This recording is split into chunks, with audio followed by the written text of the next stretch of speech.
President Muhammadu Buhari, what kind of a leader are you?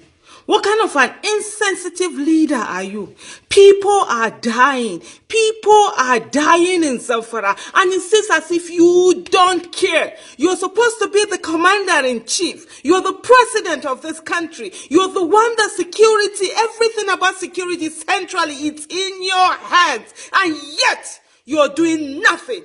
Your election is what matters to you. Re-election is what your business is. The fact that Zamfara has turned into a place where state burial is being done every day, almost every day, it means nothing to you. All you care about is your re-election. Why then did we vote at the last administration? Was it not because of this insecurity and their insensitivity to the insecurity and the death in the land? And you come on and you do the same thing. You do the same thing. People are being killed on a daily basis. There is a leader who does not care. At your age, your so-called 76 years of age that you are, you still do not know that this word means nothing. Nigeria that gave you everything, you have denied the people of Nigeria all the things that made you what you are today. If the insecurity we have today was during your time and the people who were leaders did nothing, I don't think you'll be here today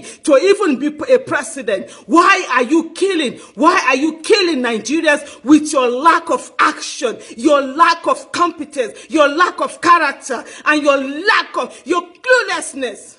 It's unfair.